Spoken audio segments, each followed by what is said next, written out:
Hello दोस्तों, जय हिंद, जय भारत। स्वागत है आपका एक बार फिर मेरे YouTube चैनल नॉलेज स्कूप पर। आज हम एक महत्वपूर्ण मुद्दे को लेके आए हैं आपके सामने। आपने इनके बारे में तो सुना ही होगा, अभी हाल में ही ये बहुत प्रसिद्ध हुए हैं, हाल में ही बहुत सुर्खियों में आ चुके हैं। दरअसल ये है सोनम वांगचुक, जो कि लद्दाख के रहने वाले हैं। और आपने थ्री इडियट मूवी देखी होगी, तो थ्री इडियट मूवी में अंदर जो वांगचुक का जो कैरेक्टर है, जो आमिर खान है, फुंगशुक वांगडू के नाम से जो कैरेक्टर है, दरअसल वो सोनम वांगचुक है, जो कि लद्दाख के रहने वाले हैं। और ये एक प्रसिद्ध भारत के इंजीनियर भी है और जलवायु कार्यकर्ता भी है।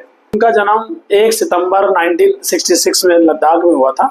लद्दाख का एक छोटा सा गांव है, ओले टोपको नाम से ऐसे कुछ गांव है जहाँ पे इनका जन्म हुआ था। दरअसल ये शुरू से ही एक ब्रिलियंट स्टूडेंट रहे हैं और एक शिक्षा सुधारक रहे हैं, जैसा कि आपने मूवी में देखा भी था। लगभग इनके बारे में वो जितना बताया था लगभग सही बताया था। ये शुरू से ही शिक्षा सुधारक है। तो अब मुद्दा ये है कि इतने प्रसिद्ध इंजीनियर भारत के, और जो कि कभी पॉलिटिक्स में या कभी आपने इनको सुर्खियों में नहीं सुना होगा, या किसी असाधारण मुद्दे को लेकर ये कभी सामने नहीं आए हैं, ना ही इस बार आए।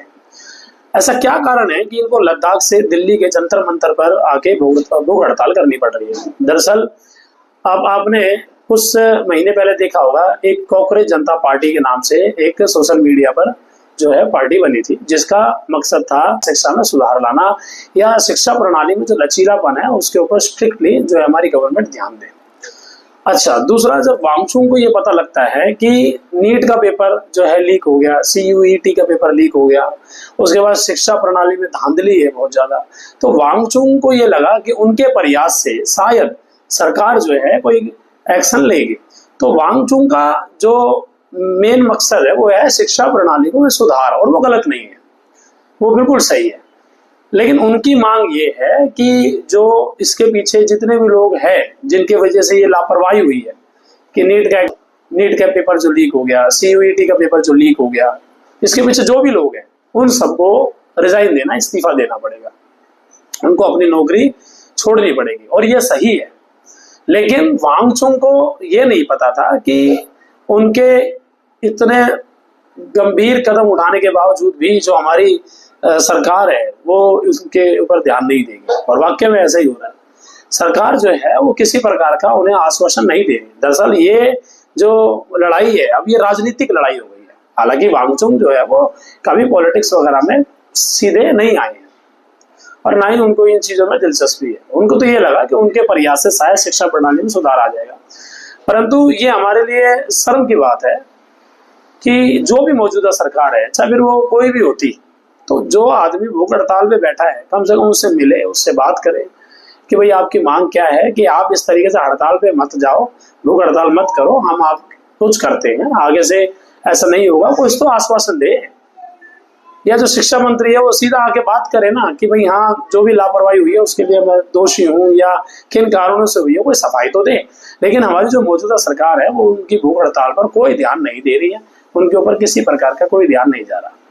इससे तो साफ साबित होता है कि हमारे देश का भविष्य जो है सामने नजर नहीं आता, मुझे तो नजर नहीं आ रहा। अब मौजूदा सरकार की क्या कमियां हैं या क्या अच्छाइयां हैं ये तो सब जानते हैं। और देखो, कमियां हर सरकार में होती है, किसी में थोड़ी ज्यादा होती है, किसी में कम होती है। 100% कोई साफ नहीं होता, ये बात सही है। लेकिन यहाँ पर जो है सरकार को थोड़ा सा ध्यान देना चाहिए था कि कुछ लोग हैं जो जंतर मंतर पे इतने दिन से है बैठे हैं, उनकी क्या मांग है। भूख हड़ताल पर एक आदमी है, बुजुर्ग है, आखिर मांग क्या है उसकी, उसको जाके सुने तो सही। पहले ही राजनीति मुद्दा बना दिया इन चीजों को, CJP से जोड़ दिया, कांग्रेस जनता पार्टी से जोड़ दिया, क्योंकि कांग्रेस जनता पार्टी का भी वही उद्देश्य था और वांगचुक का भी उद्देश्य वही था। तो हाँ, ये कह सकते हैं कि भाई वो CJP को जो सीधा समर्थन वांगचुक का मिला। लेकिन उद्देश्य एक हो जाने से समर्थन नहीं होता। उद्देश्य तो पूरे भारत का एक ही है कि भाई शिक्षा प्रणाली में सुधार आना चाहिए। वो तो चाहे कोई भी सरकार है, आज BJP है, कल कांग्रेस आएगी। अगर कांग्रेस के राज में भी ऐसा होता या आम आदमी पार्टी के राज में भी ऐसा होता तो जाहिर सी बात है कोई तो उठ के आता है ना। तो मेरा मानना है कि हमारी जो सरकार है उसको वांगचुक से मिलना चाहिए, उनको आश्वासन देना चाहिए और उनकी भूख हड़ताल पे ध्यान देना चाहिए, उनकी भूख हड़ताल को तोड़ना चाहिए। तोड़ने का मतलब उनको दिलासा देना चाहिए, आश्वासन देना चाहिए कि हाँ भाई वो कुछ अच्छा कदम उठाएंगे, विद्यार्थियों के लिए गंभीर कदम उठाएंगे। आगे से कभी भारत के अंदर इस तरीके की जो है शिक्षा प्रणाली के साथ लचीलापन नहीं होगा।